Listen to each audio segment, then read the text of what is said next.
Dala! Welcome. So today I just wanted to share with you my own experience working with Kuan Yin. I've mentioned in other videos that I love to work with different energies, to do with different deities, and when they come to me, it's always a pleasure to kind of explore new things and do new things. So Kuan Yin basically is a deity from the Asian continent. And there are different stories about her being originally Indian and Kuan Yin and being her name being changed, whether she was Chinese or Japanese. But it is a deity that you can find throughout the Asian geographical area. And the way I basically came across her was my first time was actually watching a video on YouTube from All Moon 513. She was doing, I think, a deck review of the Kuan Yin deck.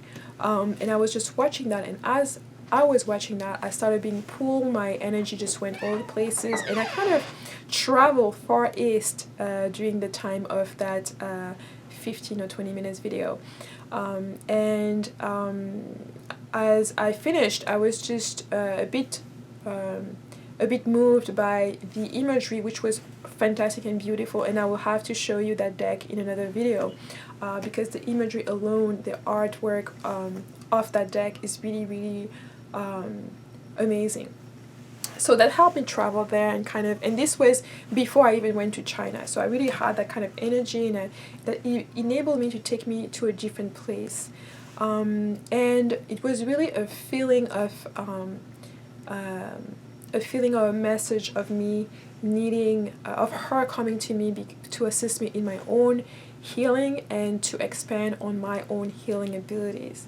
I think after watching the video, I had that kind of feel and that kind of doziness. I grounded myself back, and after that, it was just a series of different events that just brought Kuan Yin to my attention in places I will go. I'll go to Chinatown and find a statue and ask what was the statue about. They will tell me it's Kuan Yin. I will, go on Google and end up on her website, on site with her information about her, things like that. So it was just little things that pushed me to say, okay, I need to explore more and to find out what's the message that this deity is trying to do, and if it's possible for us to work together, what will that necessitate and what would that entail. And throughout meditation and all the things, the first thing for me was to get the deck to me to be able to have and hold that energy physically with me. And so I ordered the deck, came from Australia, and right away I knew it was calling me to do some healing on myself, and it was calling me to expand my own knowledge to other people. And it wasn't an easy and smooth process. It was a realization that I had to come to as I worked with on myself in this process. But it was just a really soothing energy, and her compassion and her kindness was just something that resonated so much with me. Through got my workings with her, I really dive into the Buddha and the Black Buddha, the original Buddha.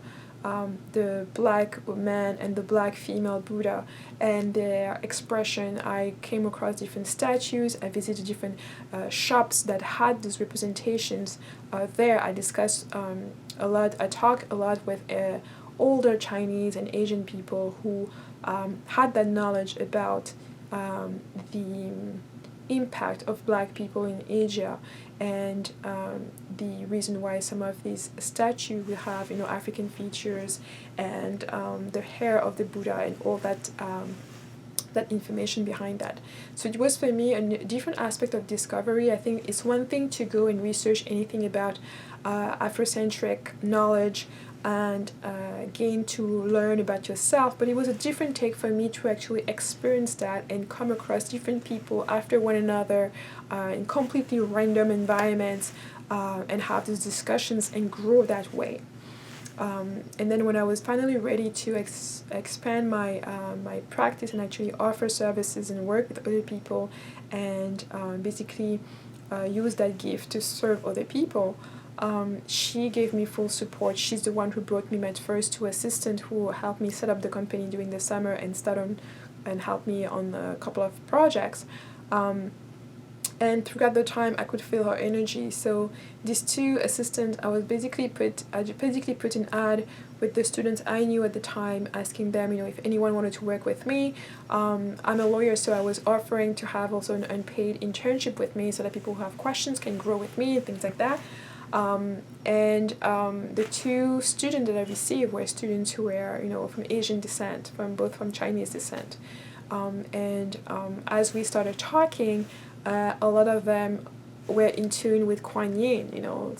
Both of them, it was their matron and their protector. So right away, I figured out, yes, she brought them to me, and she helped me jumpstart my company that way. And it has been an energy that I've been so much grateful for, and throughout that process I had an altar just dedicated for her. Even at this point, she still have a part of my ancestors or altar. She's still on there. Part of her energy is there. And she's just assisted me in terms of my own healing, and then physically establishing my healing practice, establishing a regular meditation practice, a regular healing practice, and it's just been such a soothing energy to work with, so empowering. She helped me a lot in terms of working with release of energy, release of hurt and pain, and embracing crying and letting energy out. So I just wanted to share this with you, so that some of you who have asked about different deities and working with different energies, who are not necessarily in your own spiritual system. As I mentioned, for me, at the core, I have an African spirituality, but based on what you've heard, you've seen that my African spirituality actually is leading me to other places to expand and hold. And I think this is part of the reason why when I finally went to China, I didn't feel like a stranger. I felt like I was going home. I felt like her energy was with me, and I had a wonderful time while I was there.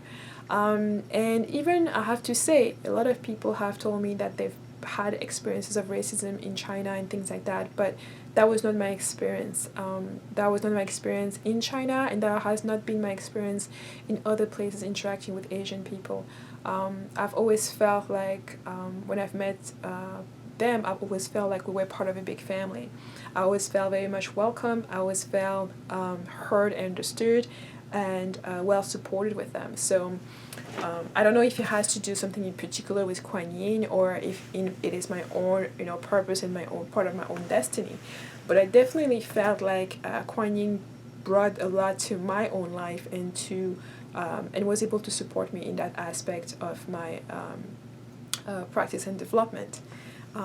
Nowadays, I'm not working as much with her anymore, because part of our purpose in terms of my own healing, as in some of the aspects that she wanted to deal with, has completed. But nevertheless, it is a powerful energy that I use with certain clients. It is a powerful energy that I like to resource myself from time to time and dive into that. But her space in my altar right now is because I'm doing something specific. But ultimately, I will not have her on my ancestor altar anymore. But I just this video is kind of an homage and a big thank you to her and her energy and everything that she's brought to life in my life. And I do wish that many of you get to work with her, and that she just embrace the sign when she's calling onto you, and accept the growth, because ultimately working with her, what you will do, you will have to confront a lot of your own self, a lot of your different pain and issues. But ultimately, you will succeed, you will grow, you will come out of that so much more complete, and feeling so much more eager to do other things in life. So don't shy away from exploring yourself and the energies that are around you, the energies that come to work with you. And know, so long that it is a kind of an exchange where you are both benefiting, it is worth exploring. So that was just a quick video. I hope you enjoyed, and I will see you in the next video. Bye.